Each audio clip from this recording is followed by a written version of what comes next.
Hey everybody, Unstable Gamer here, and welcome back to the channel. In this video, we're going to be going over Alliance Wars. Yes, you are not seeing this by mistake. We are going to be talking about Looney Tunes Alliance Wars, but you are seeing Marvel Strike Force. The reason is because we don't know what Looney Tunes Alliance Wars is going to be all about. So, in this video, we're going to go over a couple different versions of Alliance Wars that I'm familiar with, and maybe some of it will be similar to what we're going to see in Looney Tunes. But you know what? It's always fun to theorize a little bit. But first, before we dive into all of this, if you're just now finding this channel and you want to stay up to date with this and other games, consider hitting that subscribe button so you don't miss out.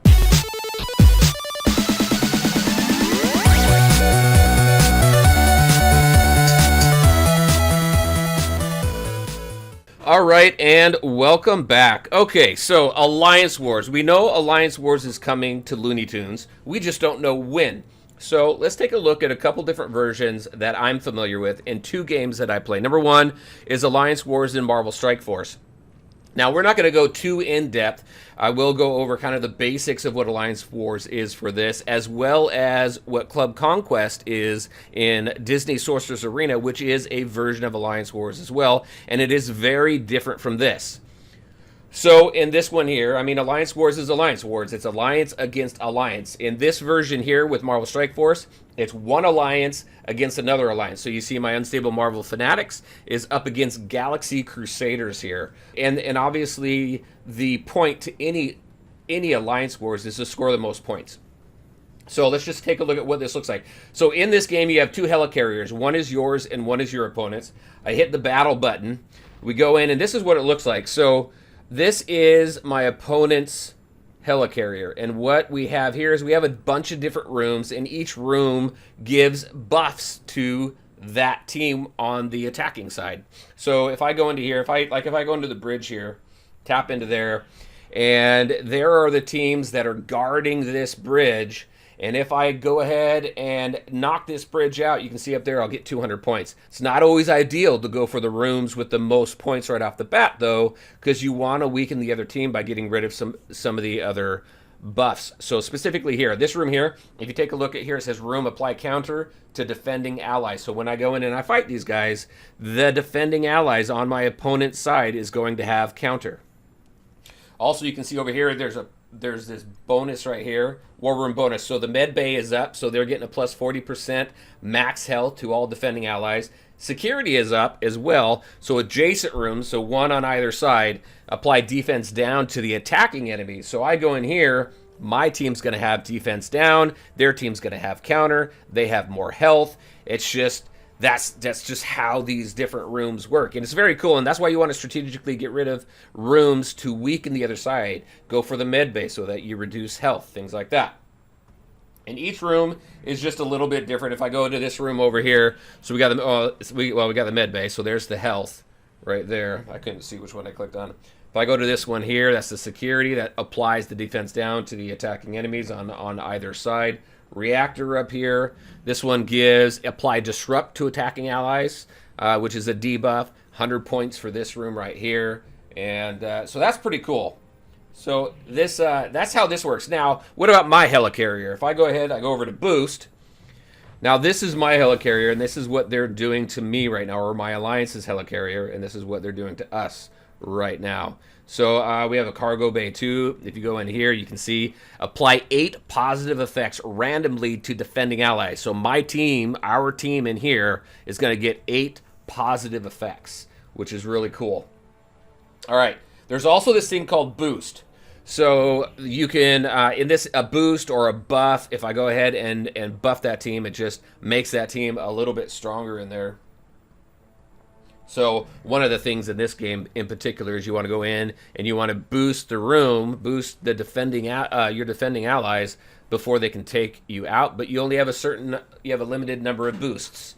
So you got to coordinate with your alliance. And in any alliance war, that's going to be key. There's 2 key things in any alliance war: is communication and coordination. Those 2 things absolutely key if you want to be competitive in any alliance war. Communication and coordination.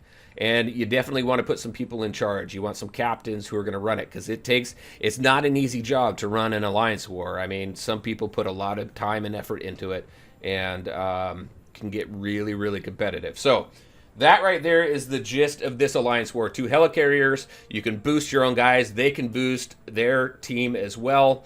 And you just continue to go until the timer's up. We have 9 hours and 27 minutes.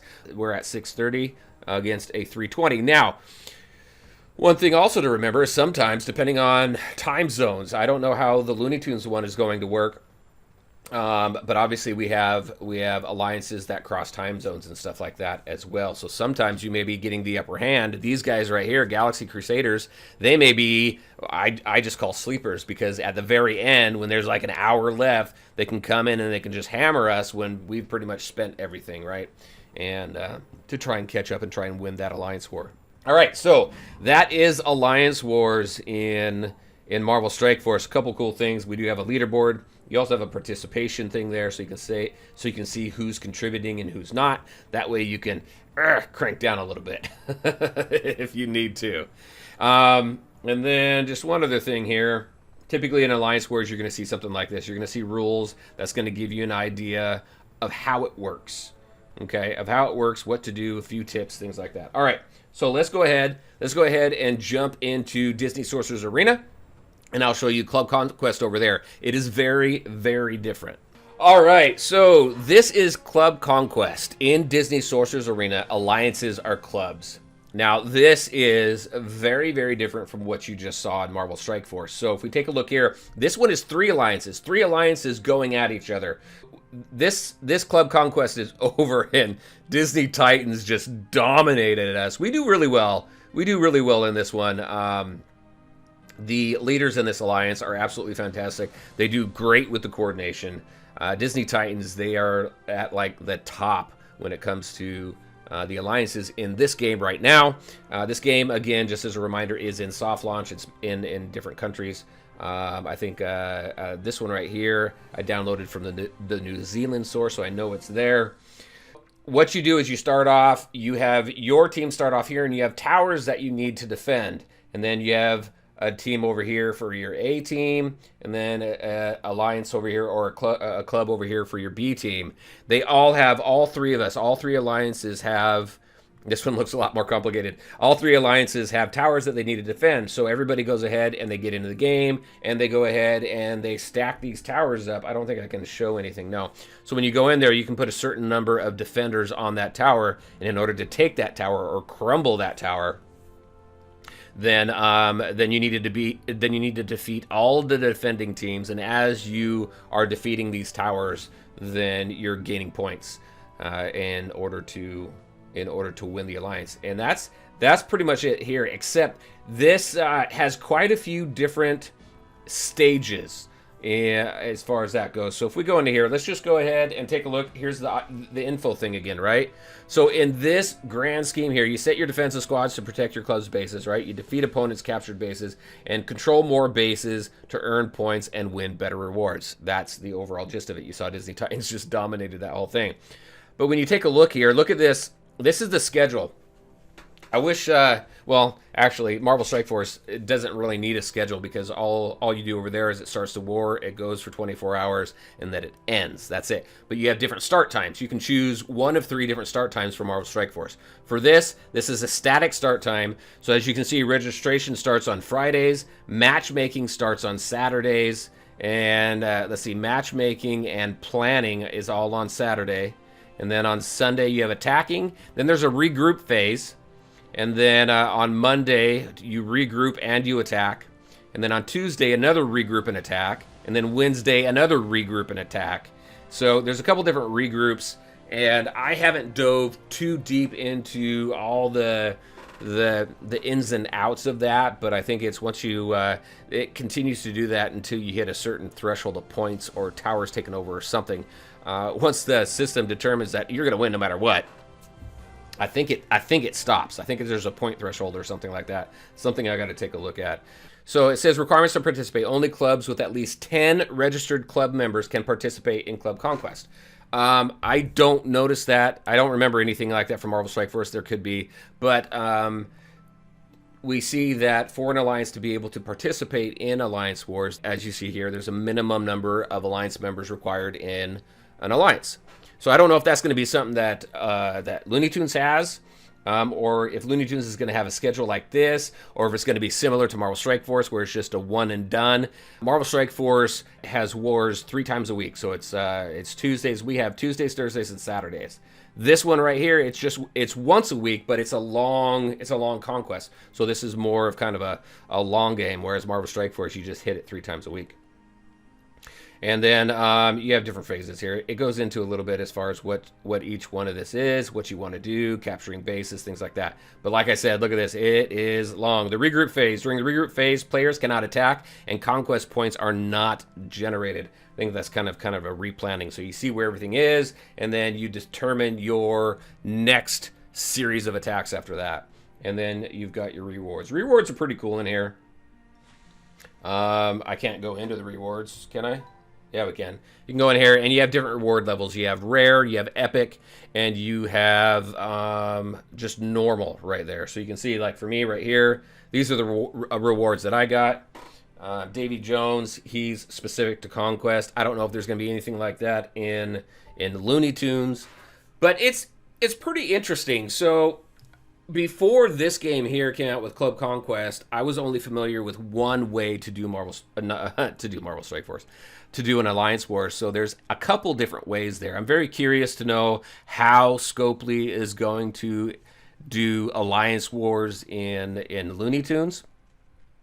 I'm very interested to hear your guys' thoughts out there. What do you think? Do you think it's going to be more like Marvel Strike Force, where it's a one and done? Do you think it's going to be more like this, where it's phased?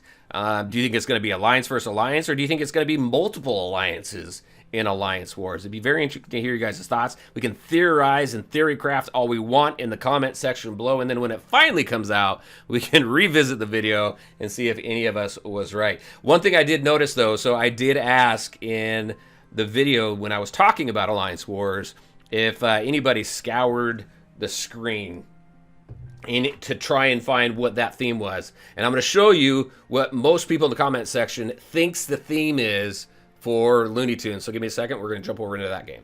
All right, and here we are. So everybody in the comment section on that video, not everybody, a lot of people were pointing to this specific thing right here. And this is a very good guess. It could be, a pirate theme thing, but also something that I scoured the map. I was looking at a bunch of different things. I was even zooming in on this stuff. You can zoom in on these billboards, and I'm thinking, maybe Haruki right here was guarding. There we go. Maybe Haruki there was guarding the secret. Who knows? But that was something I had in mind too. That just kind of reminded me of this kind of fantasy themed thing, right? So we have pirates, we have fantasy, and then one other thing that I thought was kind of cool that would be really, really neat is a space theme version, right? A space theme. And I zoomed in on this thing right here, and it's this little dome type thing. But what if Alliance Wars took place in something like that, right? As far as space goes. Now, I could be completely off. Most people are thinking that it's that pirate theme, but I'm hoping it's this right here, right there. That would be very, very cool. Have this spaced themed Alliance Wars thing going on. All right, everybody, that's what I had for you tonight. Just a video to go over a couple different Alliance Wars versions that I'm familiar with. Very curious to know your thoughts and what you hope to get out of Alliance Wars. What format do you hope to see? There we go. All right, everybody. As always, I want to thank you all for taking the time to watch the video. If you liked it, make sure to hit that like button and share your thoughts and questions in the comment section below. Take care, everybody, and we'll talk to you next time.